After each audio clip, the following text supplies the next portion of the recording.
हरि ओम सर्वेभ्यो नमो नमः। आज आप समास प्रकरण का अध्ययन करेंगे। अथ समासाः तत्रादौ केवल समासः समासः पंचधा तत्र समशनं समासः स च विशेषसंज्ञा विनिर्मुक्तः केवल समासः प्रथमः। प्रायेण पूर्वपदार्थ प्रधानो अव्ययी भावो द्वितीयः। प्रायेण उत्तरपदार्थ प्रधानः तत्पुरुषः तृतीयः। तत्पुरुष भेदः कर्मधारयः कर्मधारय भेदो दिगुः। प्रायेण अन्य पदार्थ प्रधानो बहुव्रीहि चतुर्थः। प्रायेण उभय पदार्थ प्रधानो द्वंद्वः पंचमः। समर्थः पद विधि पद संबंधी यो विधि स समर्थाश्रितो बोध्य। समास जो होता है वह जो है पद विधि होती है और संधि जो है वह वर्ण विधि होती है। तो समर्थ समर्थ पद के साथ ही समास होता है, समर्थ का समर्थ के साथ ही जो है समास होता है। तो पद संबंधी जो विधि का मतलब समास विधि, पद संबंधी जो विधि ससमर्थाश्रित वो बोध्य, समर्थाश्रित में ही समझना चाहिए, जहाँ का तहाँ समास जो है नहीं हो जाता है। प्राग कडारात समासः कडाराः कर्मधारय इत्यतः प्राग समास इत्यधिक्रियते। सह सुपा सुप सुपा सहवासमस्यते। समासत्वात् प्रातिपदिकत्वेन सुपो लुक परार्थाभिधानम वृत्ति। वृत्ति किसे कहते हैं? तो पर अर्थाभिधानम, दूसरे के अर्थ का जो अभिधान करता है उसको वृत्ति कहते हैं। परार्थाभिधानम वृत्ति। वृत्ति कितने प्रकार की होती है? 5 प्रकार की वृत्ति होती है। पंचवृत्तयः, अत्यधिक महत्वपूर्ण है यह पंक्ति। कृत तद्धित समास एक शेष स्नाद्यंत धातु रूपाः पंचवृत्तयः। कृत तद्धित समास एक शेष स्नाद्यंत धातु रूपाः पंचवृत्तयः। वृत्त्यर्थावबोधकम वाक्यम विग्रह स च लौकिको अलौकिकश्चेति द्विधा। 2 प्रकार का होता है वाक्य विग्रह, हाँ, लौकिक और अलौकिक। तत्र पूर्वं भूत इति लौकिकः पूर्व अम भूत सु इति अलौकिकः। भूतपूर्वः भूतपूर्वे चरण इति निर्देशात् पूर्वनिपातः। इवेन समासो विभक्ति अलोपश्च वागर्थौ इव वागर्थाविव इति केवल समासः। अथ अव्ययी भावः, अव्ययी भाव समास अब आप देखेंगे। अव्ययी भावः अधिकारो अयं प्राक तत्पुरुषात्।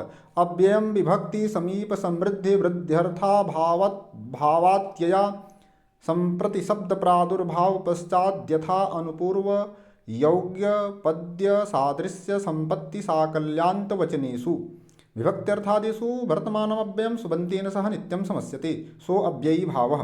प्रायेण विग्रहो नित्यसमासः प्रायेण असपद विग्रहो वा विभक्तौ हरिज्ञी अधि इति स्थिते। ये विभक्ति अर्थ में जो है मतलब वर्तमान जो अव्यय रहेगा उसका विभक्ति अर्थ में, समीप अर्थ में, इन अर्थों में जो है समास होता है। तो यहाँ पर जो है विभक्तौ हरिज्ञी अधि इति स्थिते प्रथमा निर्दिष्टम समास उपसर्जनम। समासशास्त्रे प्रथमा निर्दिष्टम उपसर्जन संज्ञम स्यात्। उपसर्जनम पूर्वम समासे उपसर्जनम प्राक् प्रयोज्यम इत्यधेह प्राक् प्रयोगः शुपो लुक एकदेश विकृतस्य अनन्यत्वात् प्रातिपदिक संज्ञायां स्वादि उत्पत्ति अव्ययी भावश्च इत्यव्ययत्वात् सुपो लुक अधिहरि। ये उदाहरण हो जाएगा आपका विभक्ति अर्थ का, हाँ, अव्यय भाव समास का यह उदाहरण अधिहरि। और समास इसी सूत्र से आप समझेंगे, अव्ययम विभक्ति समीप समृद्धि इत्यनेन सूत्रेण अत्र तु समासः।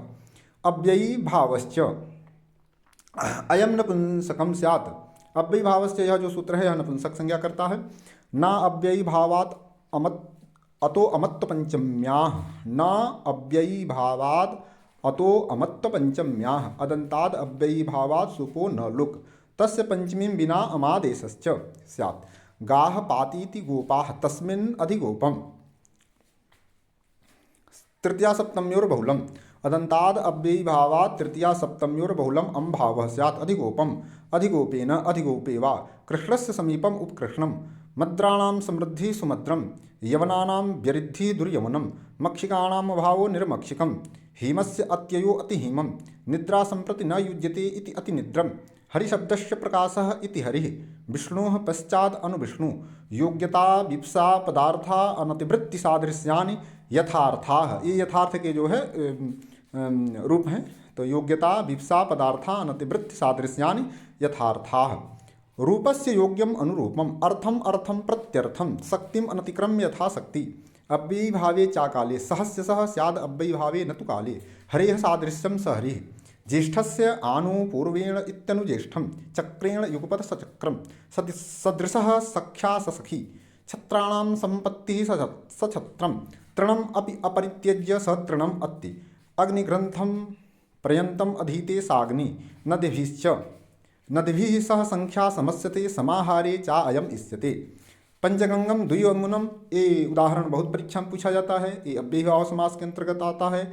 और नदभीश्च का मतलब हो गया कि जो नदीवाचक जो शब्द गंगा और यमुना है, यदि संख्या पूर्व में रहे तो इसका समास होता है, और वह समास जो है अव्ययीभाव समास कहलाता है, उसी के अंतर्गत यह आएगा। तो पंचगंगम द्वियमुनम, यद्यपि संख्या पूर्व में रहे तो द्विगु समास होता है, यह सामान्य नियम है, किंतु यहाँ पर यह विशेष सूत्र के द्वारा विशेष नियम होने से विशेष समास के अंतर्गत, अर्थात यह द्विगु समास न होकर के अव्ययीभाव समास आप समझेंगे। हरिओम।